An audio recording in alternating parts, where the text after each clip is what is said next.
Hey, this is Matt once again. What about 10 videos? Another paid request. It's time for Bronson. Thank you so much for that. And for those interested in requesting any type of videos, feel free to send it either directly to my PayPal or join my Patreon. Both links are down below in the info box. And this time you wanted my opinion on my top 10 favorite Johnny Depp films. I honestly didn't think I could make 10 of them, but I was ultimately able to. So here we go. Number 1, Fear and Loathing in Las Vegas. That one is really the only, well, it's not the only, but one of the only Terry Gilliam films I like. I also like The Fisher Teen. But Fear and Loathing in Las Vegas, the character, the real life person, Hunter S. Thompson, is such a fascinating individual. Like if you watch actual interviews with him, just the way he talks and speaks, his mannerisms, just such a fascinating guy. Bill Murray played him in an older film called Where the Buffalo Roam, and then Johnny Depp played him in this. It's just very quirky, unique journey as him and his pal, played by Benicio del Toro, are going to Vegas, and Johnny Depp's character is there to write a story, but it's also a take on how life was in the 70s. You had some recognizable people in there like Christina Ricci and Gary Busey, and just this weird cult of characters that pop up. Drug binges, psychedelic visual styles like him visualizing a whole room full of fucking dinosaurs. This is very unique, very interesting, and I thought just a lot of fun to see Johnny Depp play that type of role. So I do quite like Fear and Loathing in Las Vegas. Number 2, Ed Wood. Very.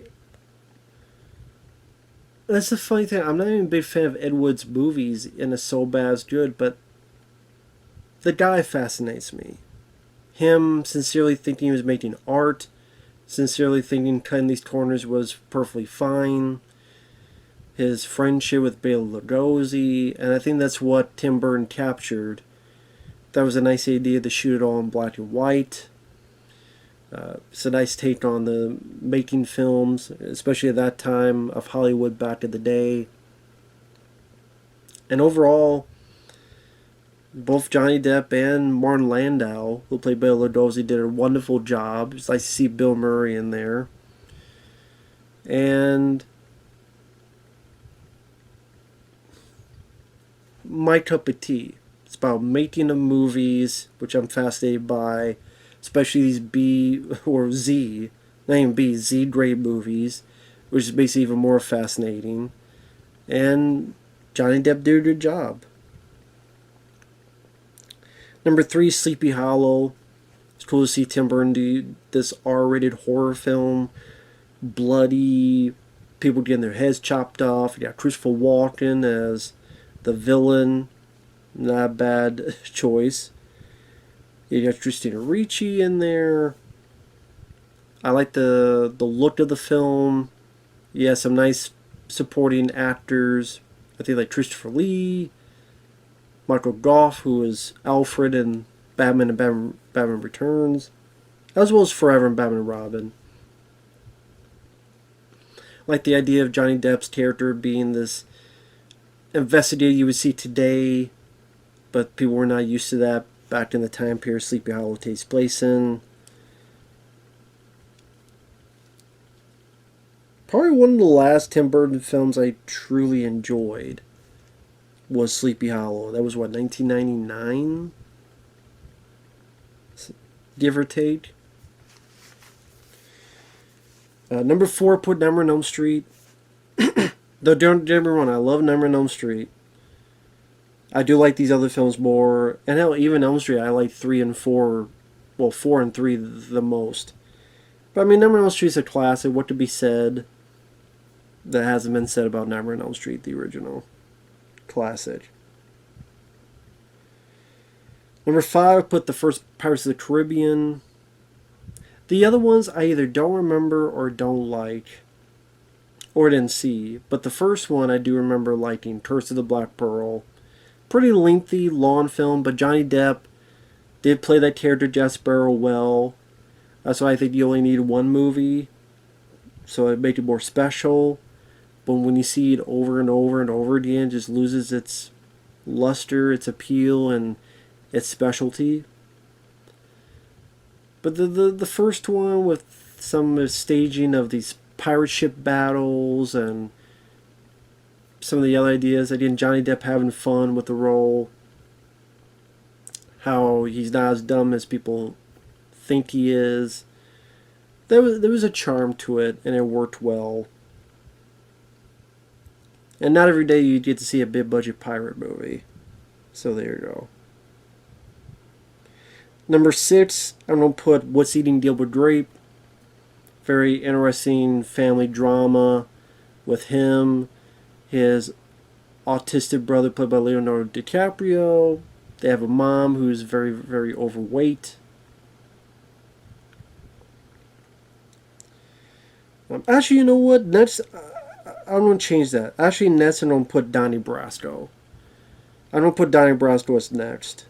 Because that one I really do like the bits between Depp and Al Pacino, and how Johnny Depp's character is getting deeper and deeper involved with the mob, even though he's undercover, and how is that going to turn out when one wrong move will mean death under both of them. So that one I definitely would put above it. And then What's Eating Gilbert Grape, which I think Leonardo DiCaprio was nominated for an Oscar for that role. And, you know, Johnny Depp playing a regular teenage guy who just trying to deal with this shit and wants to leave and is tired of it all but doesn't know what to do next. And they have the heavyset mom who can't get outside and all this other stuff. And also him trying to find love and all this other stuff that happens. So, yeah, What's Eating Gilbert Grape is definitely a worthy drama for those who like these actors. Then I'm going to put...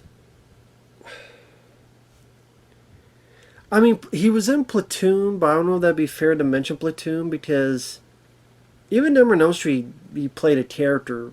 Platoon seemed like he kind of was in the background, just was there. I don't remember any lines of dialogue. He might have said something, but I don't remember anything about it, so... I mean, ideas if I'm putting Platoon in there, it would be a bit higher. It would be probably... maybe number 5 or 6. But it's the thing, like, he has such a small role, I didn't know if to put it in there, but... if so, I guess I put him... maybe I'll put him...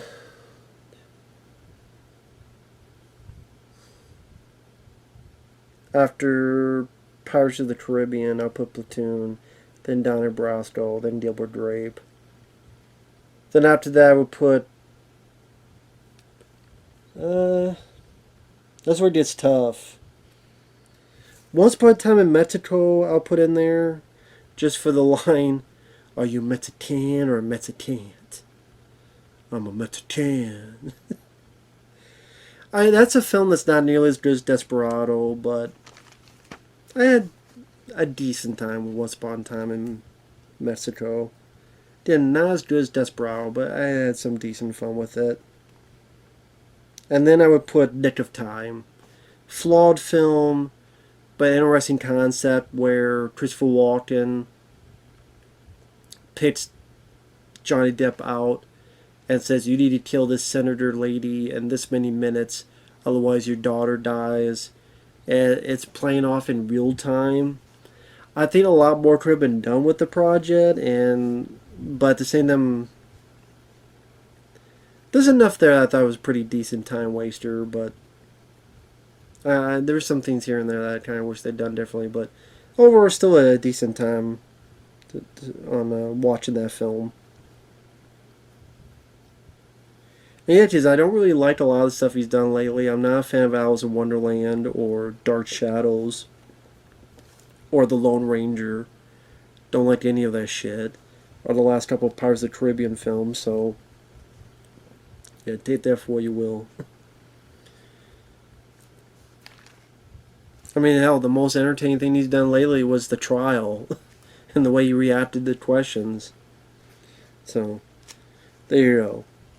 But with that said, thanks for watching. Take care, and we'll see you guys later. Bye-bye.